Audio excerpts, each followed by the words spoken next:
अस्सलामुअलैकुम, welcome to T20 world cup special transmission. इसी के साथ मैं हूं आपकी होस्ट वजिया खालिद और हमेशा की तरह हमारे साथ मौजूद है मोहम्मद ज़ीशान नवाज़। तो बताइए ज़ीशान, कैसे हैं आप? अल्हम्दुलिल्लाह, आप बताएं कैसी हैं? मैं हमेशा की तरह खूबसूरत। आज पाकिस्तान और आयरलैंड का मैच होने जा रहा है, लेकिन उससे पहले हमने एक कंटिन्यूटी शुरू की हुई है जिसमें हमने 3 प्लेयर्स की बात कल की थी और 3 प्लेयर्स की बात आज हम करेंगे। तो ज़ीशान बताइए कौन कौन से प्लेयर्स हैं वो 3? जी बिल्कुल वजिया, जिस तरह से हमने गुज़श्ता रोज़ खिलाड़ियों की परफॉर्मेंस के हवाले से उनकी कारकर्दगी पिछले कुछ मैचों में यानी कि 20 के करीब मैचों में क्या रही है उस पे बात करनी थी और की थी, लेकिन अब हम आज 3 और खिलाड़ी लेके आए हैं जिनकी परफॉर्मेंस, क्या ऐसी परफॉर्मेंस है जिससे पाकिस्तान नाकाम हो रहा है। तो उन खिलाड़ियों को 1 बाय 1 हम डिफ़ाइन कर रहे हैं। तो आज हमारे पास हैं 3 खिलाड़ी जिसमें आज़म खान है, इफ्तिखार अहमद है और उस्मान खान खिलाड़ी हैं। उस्मान खान वही उस्मान खान जो यूएई से थे, यूएई से खेल रहे थे, लेकिन फिर उसको पाकिस्तानी टीम में शामिल किया गया और वो पाकिस्तानी टीम में लाया गया। हालांकि हमारे पास मौजूद थे, सब कुछ खिलाड़ी मौजूद थे, सब कुछ थे, लेकिन हमने फिर उसे मजबूर किया पाकिस्तान में खिलाने के लिए और वो लाए। लेकिन उसकी क्या परफॉर्मेंस रही, क्या रही, उस पर बात करते हैं। लेकिन पहला खिलाड़ी जो है वो आज़म खान है।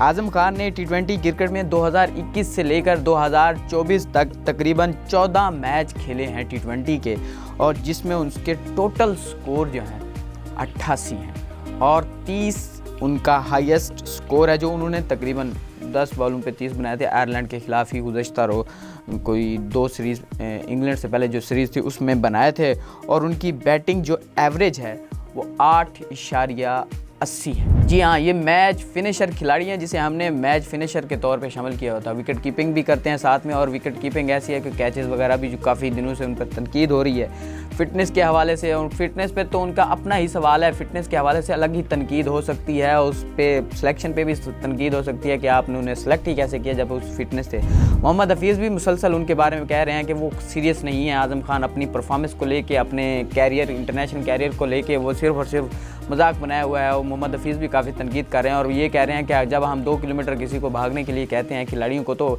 एक खिलाड़ी 10 मिनट में वो सफ़र तय करता है, तो आज़म खान वो 20 मिनट में वो तय करता है। तो इस हवाले से आज़म खान पे काफ़ी तनकीद हो रही है कि वो सीरियस नहीं है अपने इंटरनेशनल कैरियर को लेके, और इस हवाले से उनकी परफॉर्मेंस भी ये बताती है कि वो सीरियस नहीं है।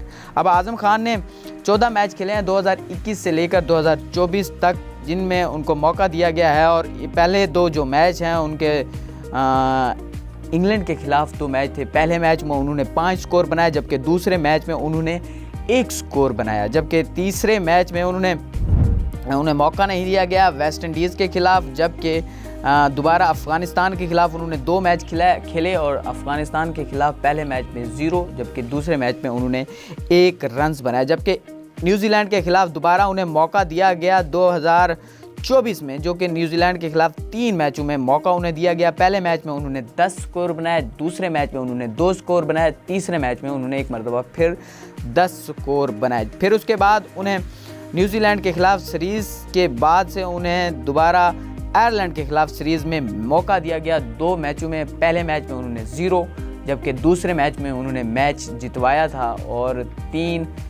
10 बॉलों पे 30 रन बनाए थे, जिसमें 4 छक्के भी शामिल थे। उसी के साथ साथ फिर उन्हें इंग्लैंड के ख़िलाफ़ 4 मैचों की सीरीज़ में 2 मैच हुए थे और उन दोनों मैचों में आज़म खान को मौका दिया गया था। उसमें एक मैच में आज़म खान ने 11, जबकि दूसरे मैच में उन्होंने 0 रन बनाए। फिर आज़म खान को यूएसए के ख़िलाफ़ वर्ल्ड कप में मौका दिया गया और वर्ल्ड कप में आज़म खान ने 0 रन बनाए यूएसए के ख़िलाफ़। इंडिया के ख़िलाफ़ उन्हें ड्रॉप किया गया और उसी के साथ साथ उन्हें कनाडा के ख़िलाफ़ मैच में भी ड्रॉप किया गया था। अब ये आज़म खान है, 14 मैच टोटल खेले हैं, टोटल 88 स्कोर हैं, 8.80 की एवरेज है, इनकी हाईएस्ट स्कोर 30 है। ये हमारे मैच फिनिशर खिलाड़ी हैं। जब हमारे मैच फिनिशर खिलाड़ी ऐसे होंगे तो क्या एक्सपेक्ट कर सकते हैं कि क्या ये खेल सकते हैं ऐसे? ये दूसरों की टीमों में मैच फिनिशर खिलाड़ी 50 स्कोर करते हैं, मैच निकाल के जाते हैं, मैच जितवा के जाते हैं। तो आज़म खान से हमें तो क्या उम्मीद है? इनकी अपनी फ़िटनेस ठीक नहीं है, काफ़ी तनकीद हो रही है, उसकी फ़िटनेस पे तनकीद हो रही है, कर रहे हैं लोग, हम उस पर नहीं जाते, बट हम बता ज़रूर सकते हैं कि क्या तनकीद हो रही है, क्या कहा जा रहा है उनके बारे में। उन्हें बॉडी शेमिंग हो रही है, सब कुछ हो रहा है, और इस हवाले से आज़म खान को खुद अब सीरियस होना होगा, अपनी फ़िटनेस पे काम करना होगा। ऑफ कोर्स बुरा लगता है जब आप किसी की बॉडी शेमिंग करते हैं, वो उस पर क्या गुजर रही होती है। एक प्लेयर है, इंटरनेशनल खिलाड़ी है, परफॉर्म कर रहा है, बेहतरीन है, हम सपोर्ट करते हैं आज़म खान को इस हवाले से। बट आज़म खान को अब अपनी फ़िटनेस पे भी काम करना होगा, इसी के साथ साथ परफॉर्मेंस भी देनी होगी, तब जाके हम डिफेंड कर सकते हैं आज़म खान को। जो दूसरे खिलाड़ी हमारे रिकॉर्ड में आज हैं वो हैं इफ्तिखार अहमद। इफ्तिखार अहमद को हमने मैच फिनिशर के तौर पे रखा हुआ है और ये मैच जितवाएंगे ये सोचते हैं हम, और इसी उम्मीद पे रहते हैं कि चाचे आएंगे, छक्का लगाएंगे, छक्के लगा लोगों के पाकिस्तान को मैच जितवा के जाएंगे। लेकिन मुझे नहीं लगता कि इफ्तिखार अहमद ने किसी मैच में ऐसी परफॉर्मेंस दी और कि पाकिस्तान मैच जीता हो। 15 मैच उनके न्यूजीलैंड के ख़िलाफ़ हुए हैं, 5 जो पाकिस्तान में हुए हैं, दोबारा 5 हुए हैं न्यूजीलैंड में, फिर 5 पाकिस्तान में हुए हैं। उस पर अगर बात करें तो 15 मैच न्यूजीलैंड के ख़िलाफ़ मैच में पहले मैच लाहौर में हुआ, उसमें 0 स्कोर, दूसरा लाहौर में हुआ 33 स्कोर नॉट आउट, तीसरा मैच लाहौर में हुआ उसमें 60 रन, एक 50 हो गई है सर। उसके बाद रावलपिंडी में मैच हुआ, उन्हें मौका नहीं दिया गया, बारी नहीं आई। उसके बाद रावलपिंडी में दूसरा मैच हुआ, उन्होंने 36 रन बनाए। फिर उसी के साथ साथ दोबारा ऑकलैंड पहुंच गए हम, और जहां पे उन्होंने 24 रन बनाए न्यूजीलैंड के खिलाफ। एक और दूसरे मैच में 4 रन बनाए, फिर मैच में 1 रन बनाए, फिर मैच में 10 रन बनाए। फिर उन्होंने न्यूजीलैंड के खिलाफ क्रिस्टचर्च में 5 रन बनाए और साथ में बॉलिंग भी की।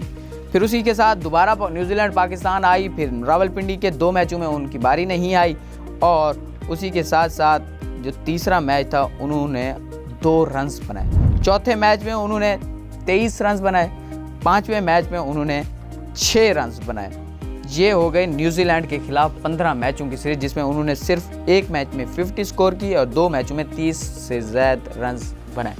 फिर उसी के साथ साथ हम आयरलैंड के खिलाफ जो वर्ल्ड कप से पहले 2 सीरीज़ें हुए उस पर बात करते हो तो आयरलैंड की सीरीज़ में उन्होंने एक मैच में 37 रन बनाए, जिसमें पाकिस्तान को शिकस्त हुई थी। दूसरे मैच में उनकी बारी नहीं आई, तीसरे मैच में उन्होंने 5 रन बनाए। ये हैं इफ्तिखार अहमद की आयरलैंड के खिलाफ परफॉर्मेंस। फिर उसी के साथ साथ इंग्लैंड के खिलाफ जो सीरीज़ हुई है 4 मैचों की, उसमें 2 मैच पाकिस्तान ने खेले और बाकिया जो बारिश की नज़र हो गए थे उन 4 मैचों में से 2 मैच खेले, और 2 में से एक में इफ्तिखार अहमद ने 23 रन बनाए, दूसरे में इफ्तिखार अहमद ने 21 रन बनाए। फिर उसी के साथ साथ वर्ल्ड कप आया। वर्ल्ड कप में पाकिस्तान का यूएसए के साथ मैच था और यूएसए पहला मैच था, दूसरा इंडिया के साथ था। दोनों मैचों में मौका मिला इफ्तिखार अहमद को। पहले मैच में यूएसए के खिलाफ जहां पे पाकिस्तान को शिकस्त हुई है और जिसमें उन्होंने 18 रन बनाए। फिर उसी के साथ इंडिया के खिलाफ इफ्तिखार अहमद ने 5 रन बनाए 9 बॉलों। फिर वो वाली बॉलें भी हैं शामिल जिसमें इफ्तिखार अहमद ने वो छोड़ दी वाइड कहते हुए, हालांकि वो फिनिश करने वाला था, सेकंड लास्ट ओवर उनकी परफॉर्मेंस वाला ओवर था और उसमें उन्हें परफॉर्मेंस दिखानी चाहिए थी, लेकिन वो मुसलसल उसमें नाकाम दिखाई दिए और पाकिस्तान वो मैच हार गया सिर्फ़ और सिर्फ इस वजह से कि इफ्तिखार अहमद जैसे खिलाड़ी फिनिश नहीं कर सके अच्छे से। हमारे पास विकटें भी थी, सब कुछ था, हम लेकिन शॉट नहीं खेल पा रहे थे, और जबकि ये शॉट स्पेशलिस्ट खिलाड़ी हैं। अच्छा ज़ीशान, आपने बताया था कि उस्मान एक और वो भी खिलाड़ी हैं, तो उनके बारे में भी आपने लिखा, तो उनके बारे में बताइए। जी वजिया, आज़म खान, इफ्तिखार अहमद के साथ उस्मान खान भी हैं। उस्मान खान वो खिलाड़ी हैं जो पाकिस्तान में डोमेस्टिक खेलते रहे, पाकिस्तान में उन्हें मौका नहीं मिला, फिर वो रोज़गार की खातिर यूएई चले गए, वहाँ पे वो क्रिकेट खेले, क्रिकेट खेलते खेलते उसको कॉन्ट्रैक्ट मिलता गया और वो यूएई क्रिकेट डोमेस्टिक में शामिल हो गया और वहाँ से वो खेलते रहे। उस्मान खान ऐसे प्लेयर हैं जो एज आ इंडिविजुअल, एज आ पाकिस्तानी PSL खेले, फिर उसी के साथ साथ वो यूएई पहुँचे, तो फिर वो गैर मुल्की ओवरसीज़ खिलाड़ी के तौर पर भी खेले पाकिस्तान में, और तेज़ तरीन ज़्यादा सेंचुरियों का रिकॉर्ड भी उन्हीं के पास है। 2 सेंचुरियाँ बना चुके हैं, तेज़ तरीन सेंचुरी भी PSL में उन्होंने बनाई है, ज़्यादा सेंचुरियाँ भी 2 बनाई हैं, और तीसरी जो है वो 96 रन पे आउट हो गए थे। तो उस्मान खान एक अच्छे खिलाड़ी हैं और नो डाउट वो अच्छे हैं, लेकिन वर्ल्ड कप में इंटरनेशनल में वो परफॉर्म नहीं कर पा रहे। ये सवालिया निशान है अब तक, क्योंकि हम उन्हें इसी उम्मीद पर लाए थे कि उनसे मैच खिलवाएंगे, मैच परफॉर्मेंस देंगे, तब जाके पाकिस्तान को जीत में अहम किरदार अदा करेंगे, लेकिन उनसे नहीं हो पा रहा। अब तक उस्मान खान न्यूजीलैंड के खिलाफ, इंग्लैंड के खिलाफ, यूएसए के खिलाफ और इंडिया के खिलाफ और कनाडा के खिलाफ हर मैच में पाकिस्तानी सीरीज़ में वो हर मैच में पाकिस्तानी स्क्वाड का हिस्सा रहे हैं, लेकिन वो आयरलैंड के खिलाफ भी उन्हें मौका नहीं दिया गया। लेकिन 9 मैच जो खेले हैं ना, उनमें उनकी कारकर्दगी क्या है वो थोड़ा सा निकाली हुई है हमने, उस पर बात करते हैं। 9 मैच खेले हैं 5 न्यूजीलैंड के ख़िलाफ़, फिर उसके साथ साथ इंग्लैंड के ख़िलाफ़ एक मैच, फिर यूएसए के ख़िलाफ़ मैच, फिर इंडिया के ख़िलाफ़ मैच, फिर कनाडा के ख़िलाफ़ मैच। उन 9 मैचेस में से टोटल जो रन्स हैं उनके 115 रन्स हैं और हाईएस्ट स्कोर जो है वो है 38। ये टोटल एवरेज बनती है बैटिंग 16.42। और उस्मान 1 डाउन पोजीशन पे खेलते हैं और कभी कभार 2 डाउन पोजीशन पर भी आ जाते हैं। इस स्टैट में अगर देखें तो जो उस्मान खान को पहला न्यूजीलैंड के खिलाफ डेब्यू जो मैच हुआ था उसमें उनको बारी नहीं आई, मौका नहीं मिल सका, लेकिन दूसरे मैच में उन्होंने 7 रन बनाए, जबकि तीसरे मैच में उन्होंने 5 रन बनाए, चौथे मैच में उन्होंने 16 रन बनाए, जबकि 5वें मैच में उन्होंने 31 रन बनाए। जो 31 रन वाला था उसमें थोड़ा बहुत उसकी तारीफ़ की गई थी कि उन्होंने सिचुएशन के मुताबिक खेला है, लेकिन हम उम्मीद करते हैं आगे वो अच्छा खेलेंगे और पाकिस्तान को जितवाने में अहम किरदार अदा करेंगे। लेकिन उसके बाद जब बारी आई इंग्लैंड के खिलाफ सीरीज़ में तो उनको मौका एक मैच में मिला, 2 में से एक मैच में जब उन्होंने खेला तो उन्होंने 38 रन बनाए। तब भी उनकी थोड़ी बहुत तारीफ़ की गई कि ये सिचुएशन के मुताबिक खेले, पाकिस्तान की जीत में किरदार अदा किया तो ये अच्छा खेले। लेकिन वर्ल्ड कप शुरू होता है और वर्ल्ड कप में उनकी परफॉर्मेंस अच्छी नहीं रहती, छोटी टीमों के खिलाफ हो या फिर बड़ी टीमों के खिलाफ। इंडिया के खिलाफ भी मौका मिला, कनाडा के खिलाफ मौका मिला और यूएसए के खिलाफ भी मौका मिला, लेकिन वो परफॉर्मेंस नहीं दे सके। अब सवालात उठने लग गए हैं कि उनकी हवाले से, उनकी परफॉर्मेंस के हवाले से कि अब कब तक हम उन्हें अपनी टीम में साथ रखेंगे। मिसाल के तौर पर यूएसए के खिलाफ उन्होंने 3 रन बनाए, इंडिया के खिलाफ उन्होंने 13 रन बनाए और कनाडा के खिलाफ उन्होंने 2 रन बनाए। ये है उनकी परफॉर्मेंस और 16.42 की उनकी एवरेज है स्कोर बनाने की, और जिसमें उन्होंने एक कैच भी पकड़ा है। विकेट कीपिंग कभी कभार कर लेते हैं लेकिन विकेट कीपर नहीं है। अब सूरत हाल ये है कि तनकीद हो रही है कि इन कब तक हम बर्दाश्त करेंगे ऐसे खिलाड़ी को, कब तक हम इसको लेके फिरेंगे, क्या हम इसको यूएई से लाए हैं, कब तक इस तरह। उस्मान खान को डोमेस्टिक में जाना चाहिए, ऑफ कोर्स हम उसे लाए हैं पीएसएल की बुनियाद पे। पीएसएल में जिस तरह से उन्होंने परफॉर्मेंस दी थी उस बुनियाद पे कि उम्मीद लगाए बैठे थे कि वो जिस तरह से पीएसएल में खेले हैं तो उसे वो इंटरनेशनल क्रिकेट में भी खेलेंगे, पाकिस्तान की जीत में किरदार अदा करेंगे, लेकिन वो नहीं कर पा रहे। क्या अब हम उन्हें कब तक खिलाते रहेंगे? 9 मैच में तो मौका दे चुके हैं, किसी मैच में भी उनके पास 50 नहीं है, लेकिन अब कब तक खिलाएँ उसे? मैं तो यही कहूँगा कि ज़्यादा से ज़्यादा उन्हें डोमेस्टिक अब खिलाएँ, डोमेस्टिक खिलाने के साथ साथ ताकि वो तैयार हो के आएँ पाकिस्तानी नेशनल टीम के लिए। जी तो नाज़रीन, वक्त हो जाता है एक छोटी सी ब्रेक का, मिलते हैं एक छोटी सी ब्रेक के बाद।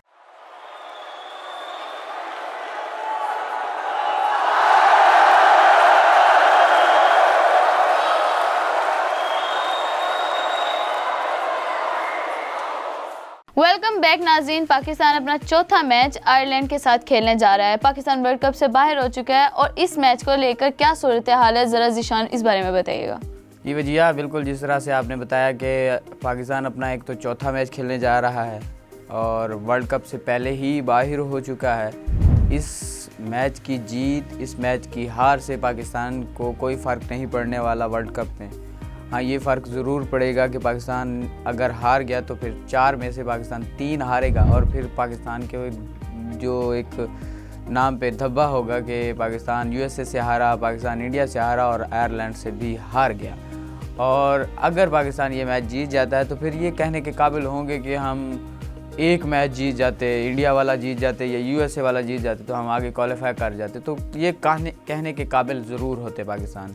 लेकिन पाकिस्तान की सूरत हाल ये है कि पाकिस्तान वर्ल्ड कप से बाहर हो चुका है और पहली मरतबा यूएसए वर्ल्ड कप के सुपर 8 मरहले यानी कि अगले मरहले के लिए क्वालिफाई कर चुकी है और डिज़र्व भी करती थी और अच्छा खेल पेश किया है उन्होंने, और पाकिस्तान वर्ल्ड कप से बाहर हो चुका है। मैं थोड़ा सा यहीं पे ये बताना चाहता हूँ कि जिस तरह से यहाँ जीत और हार के साथ साथ एक तीसरा फैक्टर भी मौजूद है जो कुदरत का निज़ाम है, और कुदरत का निज़ाम इस मरतबा पाकिस्तान का साथ नहीं दे रहा। पिछले तकरीबन 1-1.5 साल से पाकिस्तानी टीम को हमारी ना दुआएं काम आ रही हैं और ना कुदरत का निज़ाम साथ दे रहा है, बल्कि पाकिस्तानी को अब खुद खेलना पड़ेगा, परफॉर्मेंस देनी पड़ेगी और परफॉर्मेंस दे के पाकिस्तान को जीतना पड़ेगा। कुदरत ने हमें एक क्लियर मैसेज दिया है कि हम किसी की हार और किसी की जीत के साथ आगे क्वालिफाई नहीं कर सकते, बल्कि हमें अपनी परफॉर्मेंस देनी पड़ेगी। और हम उसी तरह से उसी सिचुएशन में आ गए थे, अगर मगर की सिचुएशन में, और किसी की हार और किसी की जीत के साथ हमारा जुड़ा हुआ था। तो फिर कुदरत ने किसी की हार और किसी की जीत को छोड़ के खुद ही आ गई है और बारिश बरसना शुरू हो गई है। अब ये एक अलग बहस है कि तकरीबन मैच से कोई 3 से 4 घंटे पहले बारिश रुक गई, मतलब होती रही, फिर बारिश ख़त्म हो गई और उस ग्राउंड को साफ़ ही नहीं किया जा सका और पानी जमा हुआ रहा। उसके बाद इंस्पेक्शन होती रही। मेरा सवाल थोड़ा सा ये है कि क्या वहाँ पे हेलीकॉप्टर वगैरह नहीं है जो बारिश को सुखा सकें? क्योंकि हमारे यहाँ तो हेलीकॉप्टर लाए जाते हैं, हमारे यहाँ तो पानी निकालने के लिए या पानी को पिच को खुश्क करने के लिए हम हेलीकॉप्टर लेके आ जाते हैं। क्या वहाँ इतना दुनिया का अमीर तरीन मुल्क है, उसके पास कोई ऐसा निज़ाम नहीं है? तो बस ये तो फिर चलता है क्रिकेट में। लेकिन सूरत हाल इस तरह से थी कि पाकिस्तान जो आयरलैंड और यूएसए का मैच था वहाँ बारिश की वजह से मुतासर हुआ, इंस्पेक्शन हुई और उसी के साथ साथ जब बारी आई मैच की तो जो लास्ट टाइम था उस पर लाइट का इशू होगा, जिस पर अंपायर्स ने मैच को कॉल्ड ऑफ कर दिया और कहा कि ये अब मैच कॉल्ड ऑफ है और मैच दोबारा नहीं होगा ये वाला। तो जिस वजह से उसको 1 पॉइंट मिल गया, यूएसए आगे क्वालिफाई कर गया। जबकि पाकिस्तान अब हस्बे मामूल अपने अगर मगर की सिचुएशन में था। अगर पाकिस्तान वहाँ आयरलैंड वहाँ से जीत जाता तो पाकिस्तान आयरलैंड से जीत के फिर आगे जाता, लेकिन पाकिस्तान डिज़र्व भी नहीं करता था।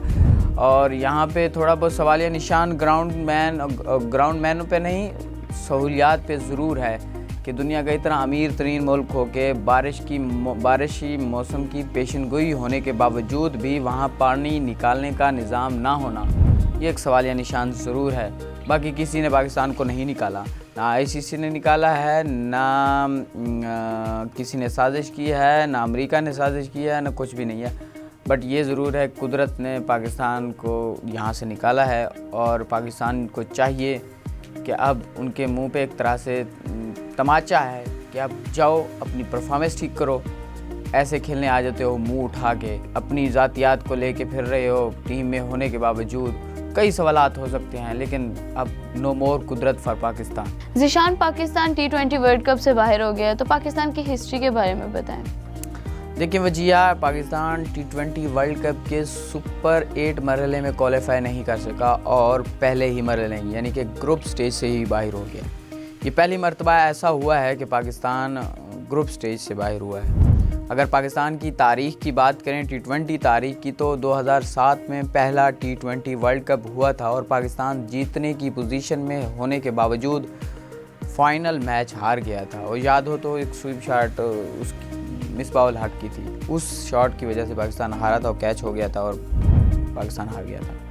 2007 की बात कर रहा हूँ, पहला T20 world cup Pakistan final खेला था और जीत भी रहा था। जबकि उसके साथ 2 साल बाद 2009 में जब फाइनल मैच हुआ था और पाकिस्तान वो फाइनल जीत गया था और आलमी चैम्पियन बना था यूनिस खान की सरबराही में। पाकिस्तान T20 वर्ल्ड कप का आलमी चैम्पियन बना था, मैं बार बार कह रहा हूँ।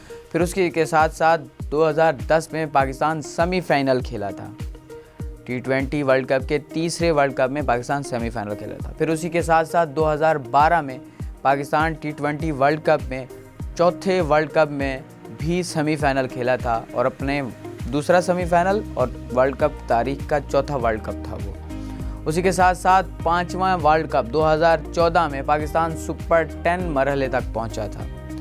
सुपर 10 यानी कि पाकिस्तान पर T20 वर्ल्ड कप के जो 5वां एडिशन है उसमें सुपर 10 तक पहुंचा था। फिर उसके साथ 2 साल बाद T20 वर्ल्ड कप के 6ठे एडिशन में पाकिस्तान सुपर 10 तक पहुंचा था। दोबारा एक मरतबा फिर 6ठे एडिशन में भी सुपर 10 तक पहुंचा था। फिर उसी के साथ साथ Pakistan cricket team T20 world cup को एक अच्छा खासा गैप है, क्योंकि बीच में 1 साल के बाद चैम्पियन ट्रॉफी हो गई, फिर 1-2 साल बाद वनडे वर्ल्ड कप हो गया। फिर उसी के साथ साथ 2021 में आके T20 वर्ल्ड कप हुआ था और T20 वर्ल्ड कप में पाकिस्तान एक मरतबा फिर सेमीफाइनल खेला था। पाकिस्तान के जो फाइनल 2 मरतबा फाइनल, 2 मरतबा सेमीफाइनल, 2 मरतबा सुपर 10, फिर उसके बाद आ गया था पाकिस्तान एक तरह से 2 बार फाइनल, फिर उसके बाद 2 बार सेमीफाइनल, फिर उसी के साथ 2 बार सुपर 10 और 5 साल के बाद पाकिस्तान आया था सेमीफाइनल में एक मरतबा फिर। फिर उसी के एक साल बाद में T20 वर्ल्ड कप हुआ और उसमें भी पाकिस्तान फाइनल तक पहुंच गया। सेमीफाइनल से होते हुए फाइनल तक जब पहुंचा और पाकिस्तान इंग्लैंड के साथ जब फाइनल मैच था और पाकिस्तान वो जीता हुआ मैच हारा था। सिचुएशन ऐसी थी कि पाकिस्तान जीत रहा था, फिर वो हार गया। गेम है, parts of game, but Pakistani team final तक पहुंची, ये बहुत बड़ी अचीवमेंट थी। फिर उसी के साथ साथ पाकिस्तान का मेरे ख्याल में उसी साल डाउनफॉल शुरू होता गया और पाकिस्तान गाहे बगाए उसके बाद से कम ही ऐसी T20 या वनडे या टेस्ट सीरीज़ हैं जो जीते हैं, वरना तो सारी की सारी हार चुका है, होम हो या फिर अवे हो। अब 2 साल के बाद जब T20 वर्ल्ड कप हुआ तो जिसकी तैयारियां मुसलसल की जा रही थी, वनडे वर्ल्ड कप के बाद मुसलसल इसी हवाले से तैयारियां की जा रही थी। कोई भी सीरीज़ में टेस्ट शामिल नहीं थे, वनडे सीरीज़ रखी जा रही थी इस साल यानी कि 2024 में। चाहे न्यूजीलैंड के खिलाफ 5 मैचों पर मुश्तमिल सीरीज़ थी, चाहे न्यूजीलैंड के खिलाफ PSL था, फिर उसी के साथ एक मरतबा फिर न्यूजीलैंड के साथ होम सीरीज़ थी, फिर उसी के साथ साथ आयरलैंड के साथ 3 मैचों पर मुश्तमिल सीरीज़ थी, फिर उसी के साथ साथ इंग्लैंड के खिलाफ 4 मैचों पर मुश्तमिल T20 सीरीज़ थी, फिर उसी के साथ साथ हमने वार्म अप इसी सीरीज़ की वजह से मुतासर किए, नहीं खेले और फिर डायरेक्ट T20 वर्ल्ड कप में आए। और T20 वर्ल्ड कप में पाकिस्तान की क्या परफॉर्मेंस है कि पाकिस्तान ग्रुप स्टेज से ही वर्ल्ड कप से बाहर हो गया। पहला मैच USA से हारा, दूसरा मैच इंडिया से हारा, तीसरा मैच कनाडा के साथ खेल के जीत गया। कोई एहसान नहीं किया, लेकिन वो भी कनाडा ने पाकिस्तान को एक तरह से हराने की सलाहियत रखता था जिस तरह से उनके ओपनर्स खेल रहे थे। फिर आज मैच होने जा रहा है आयरलैंड के साथ। शुक्र है कि अगर मगर की सूरत हाल ख़त्म हो गई और परसों वाले दिन मैच हो गया और मैच में एक तरह बारिश की वजह से मुतासर हो गया और किसी की हार भी नहीं हुई, किसी की जीत नहीं हुई। कॉल्ड ऑफ हुआ USA और आयरलैंड का मैच और USA क्वालिफाई कर गया पहली मरतबा हिस्ट्री में, जबकि पाकिस्तान ग्रुप स्टेज से ही बाहर निकल गया। लेकिन पाकिस्तानी एक शानदार तारीख होने के बावजूद पाकिस्तानी T20 टीम इस मरतबा ग्रुप स्टेज तक पहुंच गई। इसकी वजूहात पे कई बातें हो सकती हैं, इसके फैक्टर्स कई हो जा सकते हैं, इसकी हार की जिम्मेदारी किसी पे भी डाली जा सकती है। लेकिन एक मेन फैक्टर जो सबसे ज़्यादा पाया जा रहा है वो सियासत है। वो खिलाड़ियों में मौजूद सियासत है, वो बोर्ड में मौजूद सियासत है, वो अप लेवल पे मौजूद सियासत है जो आए दिन बोर्ड के चेयरमैन को तब्दील कर देती है। अब खुदा करके 3 साल के लिए चेयरमैन बना है, वो जिस तरह से भी बना है, जो भी सियासी पॉलिटिकल पार्टी लेके आई है, लेकिन जिस तरह से ये निज़ाम चल रहा है तो पाकिस्तान को एक लंबे टिनोर की ज़रूरत है, पाकिस्तान क्रिकेट को। लेकिन पाकिस्तान अब ग्रुप स्टेज से बाहर हो चुका है। अब बचता है क्या हो जब चूड़ियाँ चुग गई खेत। अब पाकिस्तानी क्रिकेट को बेहतर करने के लिए एक ऑपरेशन करना पड़ेगा, बड़ा ऑपरेशन करना पड़ेगा, और जिसमें रद्दुल सियासत का जिसका नाम दिया जाना चाहिए टीम में से, कि सियासत को अब रद्द कर देना चाहिए, एक जान होके खेलना चाहिए। एक जान होके खेलेंगे, पाकिस्तान के लिए फ़ायदा है, आवाम के लिए भी फ़ायदा है और क्रिकेट के लिए भी फ़ायदा है पाकिस्तान में। जी, तो यहाँ पर वक्त हो जाता है एक छोटी सी ब्रेक का, मिलते हैं एक छोटी सी ब्रेक के बाद।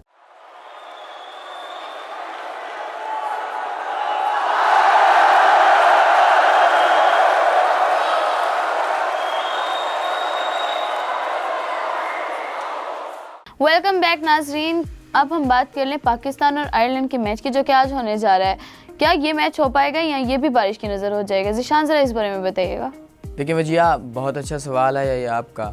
ये हर शायकीन क्रिकेट के माइंड में है, पाकिस्तानियों के माइंड में हो या ना हो, पाकिस्तानी किसी से पूछ रहे हों या ना हो, लेकिन उनके माइंड में ज़रूर होगा, क्योंकि वो क्रिकेट से दिलचस्पी रखते हैं। लेकिन वो अब पूछ नहीं रहे क्योंकि उन्हें थोड़ी बहुत वो शर्मिंदगी तरह से गम का इजहार गुस्से में है कि हम इस टीम को सपोर्ट करते हैं मुसलसल और ये नाकामी दिखाती है, जीता हुआ मैच हार जाती है, तो इस वजह से वो किसी से पूछ नहीं रहे, लेकिन माइंड में ज़रूर होगा। अब सवाल जिस तरह से मैच होगा या नहीं होगा, तो ये जो फ्लोरिडा में बारिशें मुसलसल आ रही हैं, इसकी ज़िम्मेदारी ICC को इस पर लेनी होगी कि इससे मैच शिफ्ट भी हो सकते थे। जब पता चल गया था महकमा मौसमियात की जानिब से यहाँ बारिशें होनी हैं, तो लाजमी नहीं है कि इस तरह से मैच मुतासर करके किसी टीम को बाहर हो सकती है। ये जो आखिरी जो सिचुएशन होती है ना, ग्रुप स्टेज के आखिरी जो मैचेस होते हैं, इससे ये डिपेंडेंट होते हैं किसी भी टीम को शामिल आगे लाने के लिए और किसी टीम को निकालने के लिए। तो इस पर इन्हिसार किया जा रहा होता है ज़्यादा से ज़्यादा। और ये ऐसा होता है कि एक बड़ी टीम का छोटी टीम के साथ मुकाबला जब होता है और कॉल्ड ऑफ हो जाता है मैच, तो इससे ऑफ कोर्स छोटी टीम को तो फ़ायदा होता है, लेकिन बड़ी टीम को बहुत ज़्यादा नुकसान होता है। और पाकिस्तान जैसी टीमों को भी नुकसान होता ही है कि देखें, आप उम्मीद लगा के बैठे थे कि आयरलैंड जीत जाएगा, इधर आयरलैंड को हम हरा देंगे, और लेकिन मैच ही नहीं हुआ।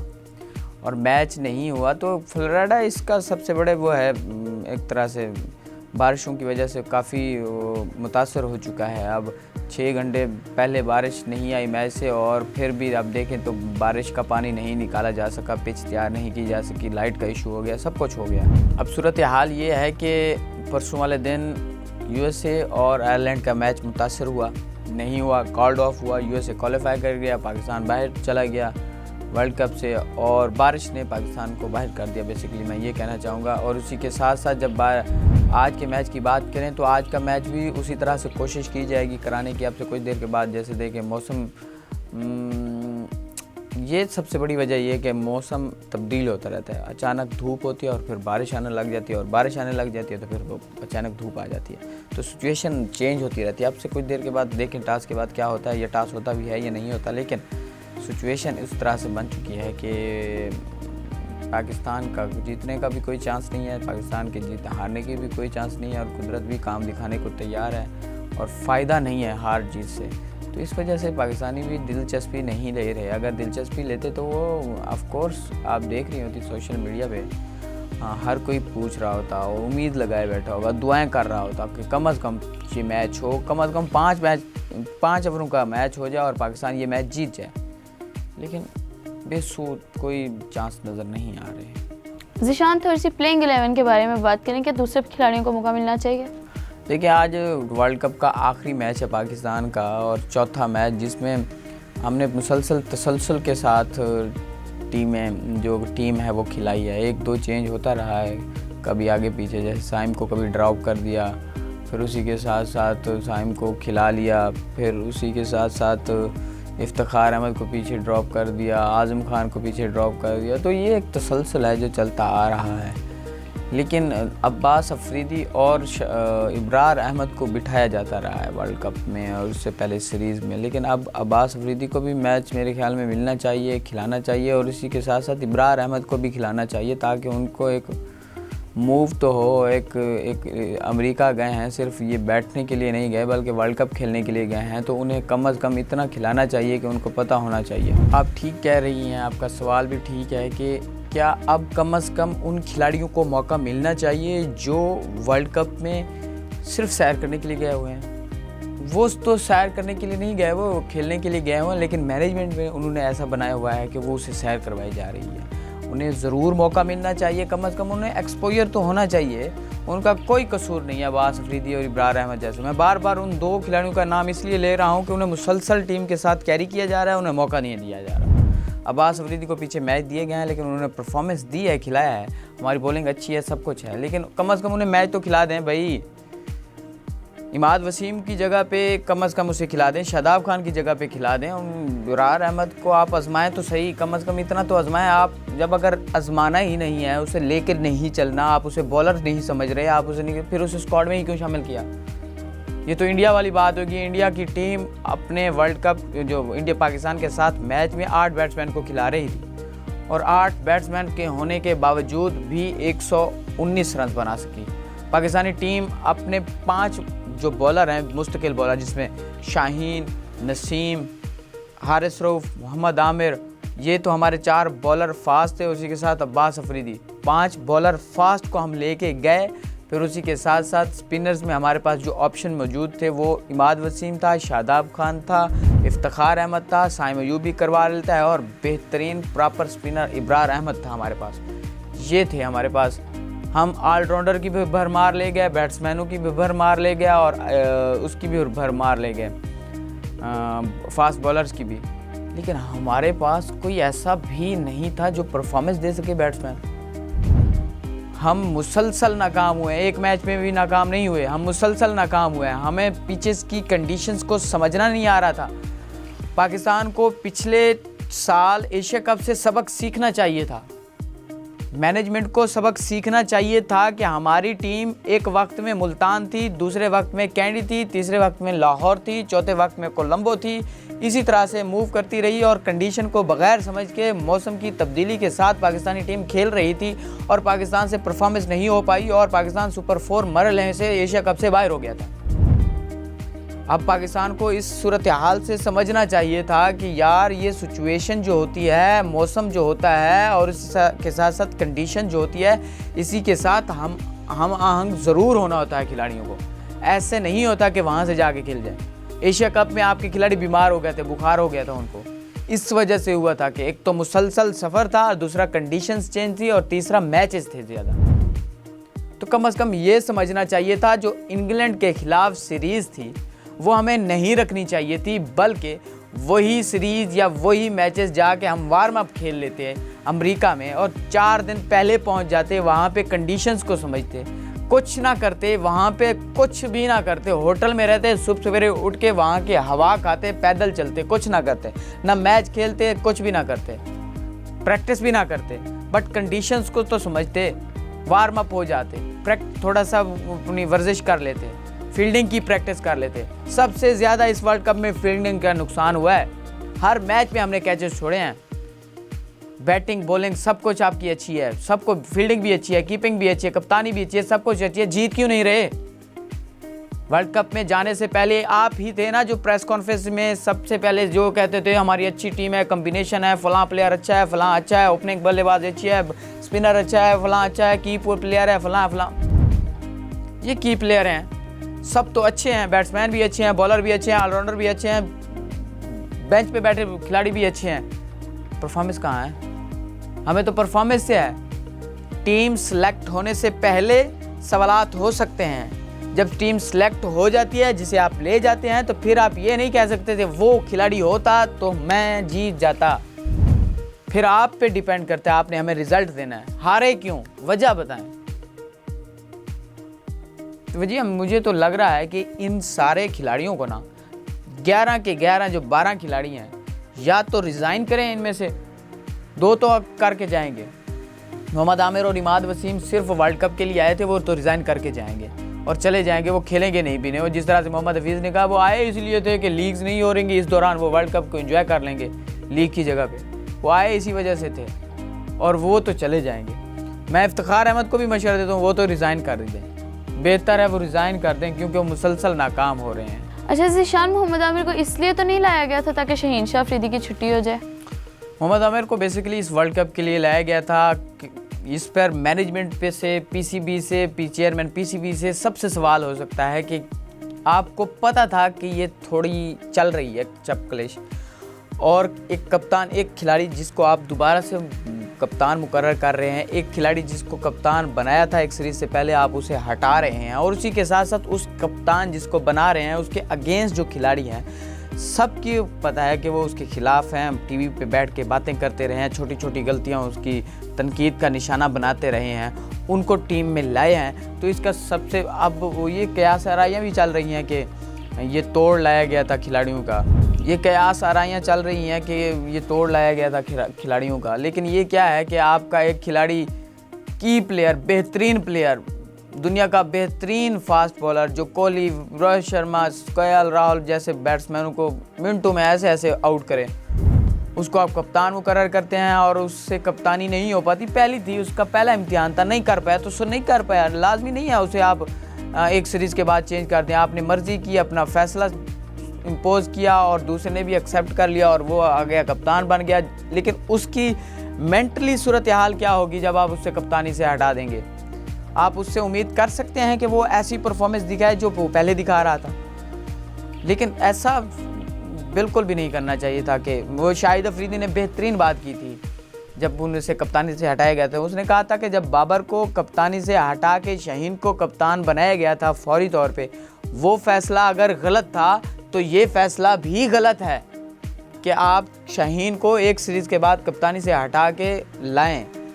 तो इस वजह से शाहीन अब नायब कप्तान बनने से भी इनकारी हैं। और उसी के साथ साथ जब आप आमिर को ला रहे थे तो आपके माइंड में क्या था कि आपके पास जो प्लेयर हैं फास्ट बॉलरों का एक तरह से पहले से ही बेहतरीन हारिस नसीम, शाहीन, अब्बास, 5वां आ गया सर मोहम्मद आमिर। तो मोहम्मद आमिर खेलना चाहिए था तब जब टीम को ज़रूरत थी, तब तो ये रिज़ाइन कर गए थे। अब इनकी परफॉर्मेंस क्या है? सुपर ओवर यूएसए के खिलाफ सुपर ओवर में जो उन्होंने परफॉर्मेंस दिया, क्या इस पर डिफेंड किया जा सकता है? मैं तो कम से कम नहीं करूँगा डिफेंड। हारिस ने जिस तरह से किया, प्लेयर की परफॉर्मेंस पे बात होनी चाहिए। अब मैं इसके बिल्कुल हिमायत में नहीं हूँ कि एक खिलाड़ी जो सारा साल लीगें खेले और वर्ल्ड कप में शर्तें रखे कि अगर हमें वर्ल्ड कप खिलाएं तो हम आते हैं वरना हम नहीं आते। मैं बिल्कुल टोटली अगेंस्ट हूँ। ये तो टैलेंट का सरेआम कत्ल है। जी तो नाज़रीन, हमारे प्रोग्राम का वक्त हो जाता है ख़त्म। मिलते हैं एक नए प्रोग्राम में, तब तक के लिए अल्लाह हाफ़िज़।